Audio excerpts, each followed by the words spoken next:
दर्शकों ब्रेक के बाद ਤੁਹਾਡਾ ਫਿਰ ਦੁਬਾਰਾ ਸਵਾਗਤ ਹੈ। ਸੋ ਵੀਅਰਸ ਗੱਲਬਾਤ ਕਰਨ ਜਾ ਰਹੇ ਹਾਂ ਕਿ ਵੀਅਰਸ ਇਉਂ ਜਾਪਦਾ ਹੈ ਕਿ ਅਮਰੀਕਾ ਵੱਲੋਂ ਲਗਾਤਾਰਤਾ ਨਾਲ ਭਾਰਤ ਦੀ ਬਾਂਹ ਮਰੋੜੀ ਜਾ ਰਹੀ ਹੈ। ਸ਼ੇਖਲੀਆਂ ਰਿਪੋਰਟਾਂ ਅਨੁਸਾਰ ਅਮਰੀਕਾ ਦਾ ਕਹਿਣਾ ਹੈ ਕਿ ਭਾਰਤ ਉਹਨਾਂ ਮੁਲਕਾਂ ਵਿੱਚ ਸ਼ਾਮਲ ਹੈ ਜਿਨ੍ਹਾਂ ਦੀਆਂ ਬੰਦਰਗਾਹਾਂ ਤੋਂ ਚੀਨ ਆਪਣੀਆਂ ਚੀਜ਼ਾਂ ਅਮਰੀਕਾ ਨੂੰ ਐਕਸਪੋਰਟ ਕਰਕੇ ਵਾਧੂ ਟੈਰਿਫ ਤੋਂ ਬਚ ਰਿਹਾ। ਅਮਰੀਕਾ ਨੇ ਇਹਨਾਂ ਬੰਦਰਗਾਹਾਂ ਵਿੱਚ ਪੂਨੇ, ਗੁਜਰਾਤ ਅਤੇ ਚੇਨਈ ਦੀਆਂ ਬੰਦਰਗਾਹਾਂ ਦੀ ਸ਼ਨਾਖਤ ਕੀਤੀ ਹੈ। ਸੋ ਇਸ ਬਾਰੇ ਆਪਾਂ ਗੱਲਬਾਤ ਕਰਨ ਜਾ ਰਹੇ ਹਾਂ। ਸੋ ਅਸੀਂ ਚਾਹਾਂਗੇ ਕਿ ਤੁਸੀਂ ਇਸੇ ਤਰ੍ਹਾਂ ਬੜੇ ਰਹਿਣਾ, ਦੇਖਣ ਸੁਣਨ ਲਈ ਲਿਖਣ ਲਈ ਤੁਹਾਡਾ ਸਭ ਦਾ ਬਹੁਤ ਧੰਨਵਾਦ ਜੀ। ਡਾਕਟਰ ਸਾਹਿਬ ਕੀ ਕਹਿਣਾ ਚਾਹੋਗੇ?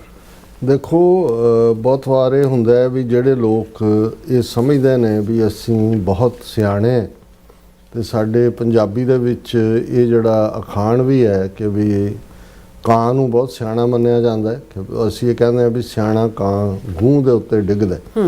ਸੋ ਜ਼ਾਹਰਾ ਤੌਰ ਦੇ ਉੱਤੇ ਇੰਡੀਆ ਨੇ ਜੋ ਉਹਨਾਂ ਦੀ ਲੀਡਰਸ਼ਿਪ ਖਾਸ ਤੌਰ ਤੇ ਮੋਦੀ ਦੀ ਕਮਾਂਡ ਥੱਲੇ ਪਿਛਲੇ 2014 ਤੋਂ ਬਾਅਦ ਇਹਨਾਂ 12 ਸਾਲਾਂ 'ਚ ਬੋਥ ਸਾਈਡਸ ਆਫ ਦਾ ਆਇਲ ਪਲੇ ਕਰਨ ਦੀ ਕੋਸ਼ਿਸ਼ ਕੀਤੀ।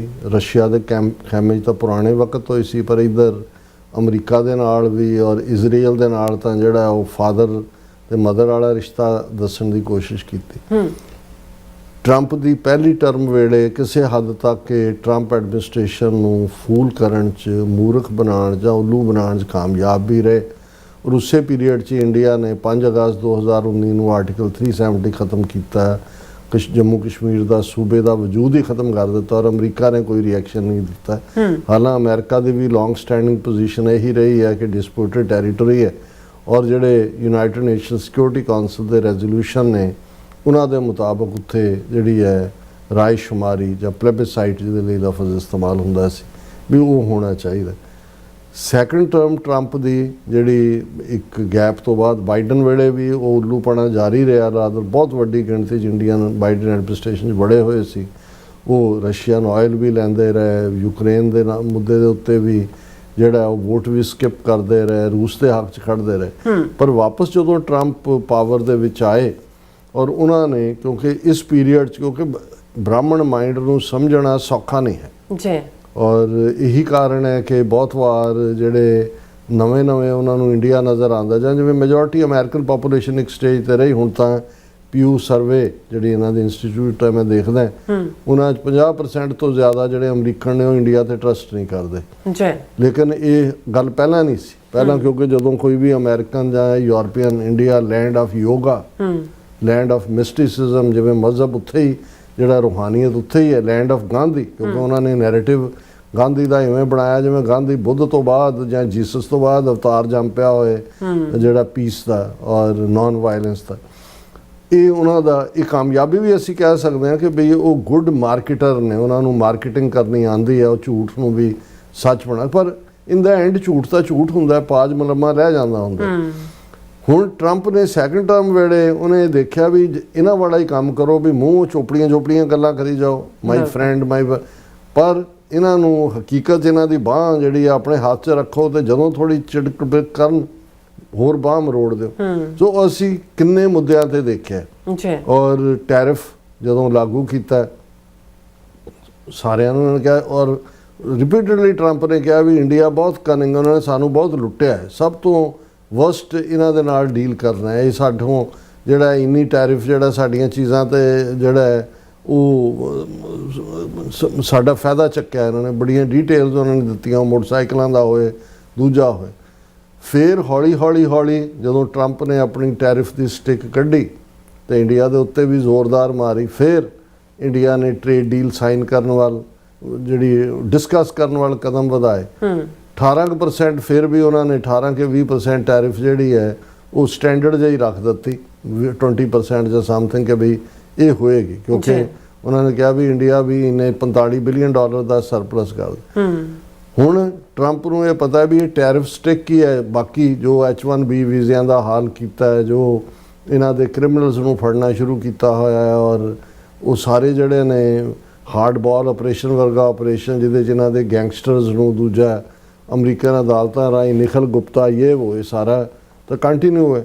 ਫਿਰ ਕੁਛ ਦਿਨ ਪਹਿਲਾਂ ਟਰੰਪ ਐਡਮਿਨਿਸਟ੍ਰੇਸ਼ਨ ਨੇ ਆਪਣਾ ਜਿਹੜਾ ਲੇਬਰ ਡਿਪਾਰਟਮੈਂਟ ਨਾਲ ਸੰਬੰਧਿਤ ਉਹਨਾਂ ਨੇ ਕਿਹਾ ਕਿ ਭਾਈ ਉਹ ਮੁਲਕਾਂ ਦੀ ਸ਼ਨਾਖਤ ਕਰੋ ਜਿਹੜੇ ਬੱਚਿਆਂ ਨੂੰ ਐਜ਼ ਏ ਲੇਬਰ ਯੂਜ਼ ਕਰਦੇ ਨੇ ਉਹਦੇ 'ਚ ਵੀ ਇੰਡੀਆ ਕਾਬੂ ਆ। ਉਹਨਾਂ ਨੇ ਕਿਹਾ ਜੀ 10% ਟੈਰਿਫ ਹੋਰ ਕਿ ਵੀ ਇਹ ਜਿਹੜੀ ਤੁਸੀਂ ਲੇਬਰ ਚਾਈਲਡ ਲੇਬਰ ਜਿਹੜੇ ਮੁਲਕ ਕਰਵਾਉਂਦੇ ਨੇ ਬੱਚਿਆਂ ਕੋਲੋਂ ਉਹਨਾਂ ਦੇ ਉੱਤੇ ਅਸੀਂ 10% ਜਿਹੜੀ ਆ ਹੋਰ ਲਾ। ਅੱਛਾ, ਉਹ ਵੀ ਇੰਡੀਆ ਪਿਸ ਰਿਹਾ ਸੀ। ਫਿਰ ਸੈਨੇਟ ਦੇ ਵਿੱਚ ਇਹ ਬਿੱਲ ਜਿਹੜਾ ਪਾਸ ਹੋ ਗਿਆ ਵੀ ਜਿਹੜਾ ਵੀ ਰਸ਼ੀਆ ਔਰ ਟਰੰਪ ਨੇ ਈਰਾਨ ਵੀ ਵਿੱਚ ਰਸ਼ੀਆ ਔਰ ਈਰਾਨ ਤੋਂ ਆਇਲ ਲਏਗਾ ਉਸ ਦੇ ਉੱਤੇ 100% ਟੈਰਿਫ। ਜ਼ਾਹਰ ਹੈ ਇੰਡੀਆ ਨੇ ਇਸ ਵਾਰ ਉਹਦਾ 48% ਆਇਲ ਉਹਨਾਂ ਨੇ ਰਸ਼ੀਆ ਤੋਂ ਲਿਆ, 100% ਟੈਰਿਫ ਜਿਹੜੀ ਹੈ ਉਸ ਦਾ। ਹੁਣ ਜਿਹੜੀ ਅੱਜ ਜਿਹੜੀ ਖਬਰ ਹੈ ਜਿਸ ਨੂੰ ਈਵਨ ਉਹਨਾਂ ਦੇ ਮੀਡੀਆ ਨੇ ਵੀ ਕਿਹਾ ਕਿ ਇੰਡੀਆ ਇਨ US cross hairs again. White House report cites countries enabling China's tariff evasions. White House ਨੇ ਕਿਹਾ ਕਿ ਵੀ ਚਾਈਨਾ ਦੇ ਉੱਤੇ ਅਸੀਂ ਇੰਨੇ % ਟੈਰਿਫ ਲਾਈ ਹੈ ਪਰ ਉਹਦੇ ਚੋਂ ਬਹੁਤ ਸਾਰਾ ਫਿਰ ਵੀ ਚਾਈਨੀਜ਼ ਮਾਲ ਹੀ ਆ ਰਿਹਾ ਹੈ ਅਮਰੀਕਾ 'ਚ, ਪਰ ਜਿਹੜਾ ਟੈਰਿਫ ਦੀ ਕਮਾਈ ਹੋਣੀ ਚਾਹੀਦੀ ਹੈ ਅਮਰੀਕਾ ਨੂੰ ਉਹ ਨਹੀਂ ਹੋ ਰਹੀ। ਉਹਨੂੰ ਉਹਨਾਂ ਨੇ ਜਦੋਂ ਸਟੱਡੀ ਕੀਤਾ ਤਾਂ ਉਹਨਾਂ ਨੇ ਦੇਖਿਆ ਵੀ ਚੀਨ ਨੇ ਕੁਝ ਮੁਲਕਾਂ ਵਿੱਚ ਜਿਨ੍ਹਾਂ 'ਚ ਇੰਡੀਆ ਵਿਤਨਾਮ ਵਰਗੇ ਮੁਲਕ ਸ਼ਾਮਲ ਨੇ ਕਿ ਚਾਈਨਾ ਆਪਣੀ ਸ਼ਿਪਮੈਂਟ ਸਮਾਨ ਦੀ 3 ਪੋਰਟਸ ਉਹਨਾਂ ਨੇ ਇੰਡੀਆ ਦੇ ਆਇਡੈਂਟੀਫਾਈ ਕੀਤੀਆਂ, ਪੂਨੇ, ਗੁਜਰਾਤ ਔਰ ਚੇਨਈ, ਵੀ ਉੱਥੇ ਸ਼ਿਪ ਕਰ ਦਿੰਦਾ ਹੈ। ਉੱਥੋਂ ਲੇਬਲ ਲੂਬਲ ਦੂਜੇ ਵਰਤ ਕੇ ਉਹਨਾਂ ਪੋਰਟਸ ਨੂੰ ਇਸਤੇਮਾਲ ਕੀਤਾ ਜਾ ਰਿਹਾ ਹੈ। ਚਾਈਨੀਜ਼ ਸਟੱਫ ਅਮਰੀਕਾ ਦੀ ਮਾਰਕੀਟ ਦੇ ਵਿੱਚ ਆਉਂਦਾ ਹੈ। ਮਤਲਬ ਇਹ ਹੈ ਕਿ ਵੀ ਜਿਹੜਾ ਕਿਉਂਕਿ ਇੰਡੀਆ ਦੇ ਉੱਤੇ ਤਾਂ ਫਿਕਸ ਜਿਹੜੀ ਵੀ 18-20% ਹੈ ਉਹੀ ਟੈਰਿਫ ਲੱਗੇਗੀ ਜਿਹੜਾ ਮਾਲ ਉੱਥੋਂ ਆਏਗਾ। ਸੋ ਉਹਨਾਂ ਨੇ ਕਿਹਾ ਵੀ ਇਹ ਤਾਂ ਬਹੁਤ ਵੱਡਾ ਧੋਖਾ ਕਰ ਰਿਹਾ ਹੈ ਔਰ ਇਹ ਚਾਈਨਾ ਦੇ ਇਸ ਬਹਾਨੇ ਨਾਲ ਉਹਨਾਂ ਨੇ ਈਵਨ ਫਿਗਰ ਵੀ ਦਿੱਤੀ ਕਿ ਭਾਈ ਇਹਨਾਂ ਦੇ ਵਿੱਚ ਉਹਨਾਂ ਦਾ office of trade and economic analysis estimates that approximately $67 billion in US bound goods were transshipped from China through the top hubs Mexico, India and Vietnam in 2025, producing an estimated $28 billion in lost tariff revenue ਕਿ ਕੱਲਾ 2025 ਚ India, Mexico ਔਰ ਵਿਤਨਾਮ ਦੀਆਂ ports ਤੋਂ ਜਿਹੜਾ ਸਮਾਨ America ਦੇ ਵਿੱਚ ਆਇਆ $28 ਬਿਲੀਅਨ ਅਮਰੀਕਾ ਦਾ ਟੈਕਸ ਨੁਕਸਾਨ ਹੋਇਆ, ਟੈਕਸ ਇਵੇਜਨ ਹੋਇਆ। ਔਰ ਉਹਨਾਂ ਨੇ ਕਿਹਾ ਕਿ ਭਾਈ ਉਹਦਾ ਨਾਂ ਹੀ ਉਹਨਾਂ ਨੇ ਦਿੱਤਾ ਹੈ ਗ੍ਰੇਟ ਟਰਾਂਸਸ਼ਿਪਮੈਂਟ ਸਕੈਮ। ਇੰਡੀਆ ਉਸ ਸਕੈਮ ਦਾ ਹਿੱਸਾ ਹੈ ਔਰ ਇਹ ਉਹਨਾਂ ਨੇ ਕਿਹਾ ਕਿ ਭਾਈ ਇਸ ਦੇ ਉੱਤੇ ਹੁਣ ਅਸੀਂ ਕਾਰਵਾਈ ਕਰਾਂਗੇ। ਕਾਰਵਾਈ ਕੀ ਹੋਏਗੀ ਕਿ ਭਾਈ ਅੱਗੇ ਉਹਨਾਂ ਨੇ ਪਹਿਲਾਂ ਤਾਂ ਇਸ ਸਕੈਮ ਦਾ ਹਿੱਸਾ ਬਣਾ ਲਿਆ। ਉਹਨਾਂ ਨੇ ਕਿਹਾ ਕਿ ਬਈ ਇਹ ਹੁਣ ਇੰਡੀਆ ਦੇ ਉੱਤੇ 100% ਟੈਰਿਫ ਲੱਗੇਗਾ ਰਸ਼ੀਅਨ ਆਇਲ ਬਾਏ ਕਰਨ ਦੇ ਉੱਤੇ ਜਾਂ ਈਵਨ ਇਰਾਨੀਅਨ ਆਇਲ ਬਾਏ ਕਰਨ ਦੇ ਉੱਤੇ, 10% ਚਾਈਲਡ ਲੇਬਰ ਵਾਲਾ। ਤੇ ਹੁਣ ਇਹ ਜਿਹੜਾ ਸਕੈਮ ਹੈ ਕਿ ਵੀ ਤੁਸੀਂ ਆਪਣੀਆਂ ਪੋਰਟਸ ਨੂੰ ਜਿਹੜਾ ਉਹ ਦੇ ਰਹੇ ਹੋ ਚੀਨ ਨੂੰ ਕਿ ਵੀ ਕੋਈ ਨਹੀਂ ਇੱਥੋਂ ਦੀ ਸ਼ਿਪਮੈਂਟ ਉਹਦੇ ਤੋਂ ਲੈਂਦੇ ਹੋਣਗੇ ਕਮਿਸ਼ਨ। ਸੋ ਇਹ ਹੈ ਜਦੋਂ ਅਸੀਂ ਇਹ ਕਹਿੰਦੇ ਹਾਂ ਕਿ ਭਾਈ ਇਹਨਾਂ ਦੀ ਬਾਂਹ ਮਰੋੜ ਕੇ ਭਾਰਤ ਦੀ ਅਮਰੀਕਾ ਨੇ ਪਿੱਠ ਨਾਲ ਲਾਈ ਹੋਈ ਹੈ ਤੇ ਗੋਡਾ ਵੀ ਧੋਣ ਤੇ ਰੱਖਿਆ ਹੋਇਆ। ਟ੍ਰੇਡ ਡੀਲ ਵੀ ਅਜੇ ਤੱਕ ਨਹੀਂ ਸਾਈਨ ਹੋ ਰਹੀ ਔਰ ਇਹ ਸਾਰੇ ਦੇ ਚੱਲਦੇ ਆ ਅਸੀਂ ਇਹ ਹੋਪ ਕਰਦੇ ਹਾਂ ਕਿ ਬਹੁਤ ਜਲਦੀ ਅਮਰੀਕਾ ਜਿਹੜਾ ਇਸ ਭਾਰਤ ਦਾ ਜਿਹੜਾ ਇਹ ਅਖੰਡ ਭਾਰਤ ਦੇ ਨਾਂ ਥੱਲੇ ਜੋ ਕਰਨ ਤੁਰੇ ਹੋਏ ਸੀ, ਹੁਣ ਭਾਰਤ ਦੇ ਨੇਬਰਹੁੱਡ ਦੇ ਜਿਹੜੇ ਸਾਰੇ ਮੁਲਕ ਨੇ ਉਹਦੇ 'ਚ ਅਮਰੀਕਾ ਨੇ ਆਪਣਾ ਡਾਇਰੈਕਟ ਕਮਿਊਨੀਕੇਸ਼ਨ ਡਿਵੈਲਪ ਕੀਤਾ ਹੋਇਆ ਜਾਂ ਅਮਰੀਕਾ ਬੈਕਡ ਗਵਰਨਮੈਂਟਾਂ ਹੀ ਨੇ, ਉਹ ਭਾਵੇਂ ਨੇਪਾਲ ਹੋਏ, ਬੰਗਲਾਦੇਸ਼ ਹੋਏ, श्रीलंका ਹੋਏ। ਔਰ ਜ਼ਾਹਰ ਹੈ ਕਿ ਵੀ ਵਿਦਨ ਪੰਜਾਬ ਕੀ ਚੱਲ ਰਿਹਾ ਹੈ, ਖਾਲਿਸਤਾਨ ਦੇ ਮੁੱਦੇ ਤੇ ਕੀ ਚੱਲ ਰਿਹਾ ਹੈ, ਇਹ ਕੋਈ ਜਿਹੜਾ ਉਹ ਅਮਰੀਕਾ ਨੂੰ ਭੁੱਲਿਆ ਨਹੀਂ ਹੈ।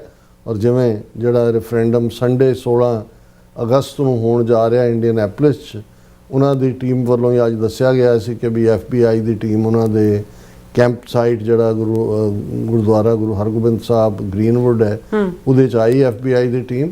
ਔਰ ਉਹਨਾਂ ਨੇ ਉਹਨਾਂ ਨੂੰ ਕਿਹਾ ਕਿ ਵੀ ਕੋਈ ਵੀ ਜਿਹੜਾ ਤੁਹਾਨੂੰ ਜਿਹੜਾ ਉਹ ਧਮਕਾਏ, ਕੋਈ ਇੰਟੀਮੀਡੇਟ ਕਰੇ, ਕੋਈ ਨੈਗੇਟਿਵਿਟੀ ਕਰੇ, ਕੋਈ ਦੂਜਾ, ਉਹ ਸਾਡੇ ਨੋਟਿਸ ਡਾਇਰੈਕਟਲੀ ਲਿਆਓ ਕਿਉਂਕਿ ਤੁਹਾਡਾ ਹੱਕ ਹੈ ਜੋ ਤੁਸੀਂ ਕਰ ਰਹੇ ਹੋ, ਇਹ ਵਿਦਨ ਦਾ ਕਨਸਟੀਟਿਊਸ਼ਨ ਹੈ। ਔਰ ਉਹਨਾਂ ਨੇ ਆਪਣੇ ਟਰਾਂਸਨੈਸ਼ਨਲ ਰਿਪਰੈਸ਼ਨ ਨਾਲ ਸੰਬੰਧਿਤ ਜਿਹੜੇ ਨੇ ਪੈਂਫਲੇਟ ਵੀ ਬਾਕਸ ਵੀ ਛੱਡਿਆ ਕਿ ਵੀ ਇਹ ਜਿਹੜੇ ਤੋਂ ਵੋਟ ਪਾਉਂਦੇ ਨੇ ਉਹਨਾਂ ਨੂੰ ਵੀ ਦਿਓ। ਸੋ ਜ਼ਾਹਰ ਹੈ ਵੀ ਇਹ ਨਹੀਂ ਹੈ ਕਿ ਜੇ ਅਮਰੀਕਨ FBI ਹਾਰਡ ਬਾਲ ਉਸ ਸਾਰੇ ਆਪਰੇਸ਼ਨ ਨੂੰ ਲੀਡ ਕਰਦੀ ਹੈ ਔਰ ਡਾਇਰੈਕਟ ਐਕਸਟ੍ਰੈਡੀਸ਼ਨ ਮੰਗਦੀ ਹੈ ਲਾਰੈਂਸ ਬਿਸ਼ਨੋਈ ਦੀ, ਜੱਗੂ ਭਗਵਾਨਪੁਰੀਆ ਦੀ, ਗੁਰਿੰਦਰਜੀਤ ਸਿੰਘ ਨਾਗਰਾ ਪੁਲਿਸ ਅਫਸਰ ਦੀ। ਤੇ ਉਹਨਾਂ ਨੂੰ ਬਹੁਤ ਚੰਗੀ ਤਰ੍ਹਾਂ ਪਤਾ ਹੈ ਕਿ ਭਾਈ ਵਿਦਿਨ ਅਮਰੀਕਾ ਇਹ ਗੈਂਗਸਟਰਸ ਰਾਹੀਂ otherwise Indian high commissioner consulate ਕਿਵੇਂ ਇੰਟਰਫੇਅਰ ਕਰ ਰਹੇ ਨੇ। ਸੋ ਇਹ ਫੈਕਟਰ ਵੀ ਅਲਟੀਮੇਟਲੀ ਉਹ ਨਿਖਿਲ ਗੁਪਤਾ ਦੀ ਕਨਵਿਕਸ਼ਨ ਹੋਏ ਜਾਂ ਵਿਕਾਸ ਯਾਦਵ ਸਮੇਤ ਇਹਨਾਂ ਗੈਂਗਸਟਰਸ ਦੀ ਅਮਰੀਕਾ ਹਵਾਲੇ ਕਰਨ ਦੀ ਹੋਏ, ਇਹ ਵੀ ਉਸ ਬਾਂਹ ਦੇ ਮਰੋੜੇ ਦੇ ਵਿੱਚ ਜਿਹੜਾ ਹੈ ਉਹ ਇੱਕ ਪਾਵਰਫੁਲ ਇਨਸਟਰੂਮੈਂਟ ਹੈ ਜਿਹਦੇ ਲਈ ਇੰਡੀਆ ਨੂੰ ਜਵਾਬਦੇਹ ਬਣਾਇਆ ਜਾਏਗਾ। ਜੀ ਰਾਜ ਸਾਹਿਬ ਤੁਹਾਡਾ ਬਹੁਤ ਬਹੁਤ ਸ਼ੁਕਰੀਆ। ਸੋ ਥਲੇ ਨੇ ਬ੍ਰੇਕ, ਵਿਊਅਰਸ ਤੁਸੀਂ ਕਿਤੇ ਨਹੀਂ ਜਾਣਾ, ਮਿਲਦੇ ਹਾਂ ਆਫਟਰ ਦਿਸ ਸ਼ਾਰਟ ਬ੍ਰੇਕ।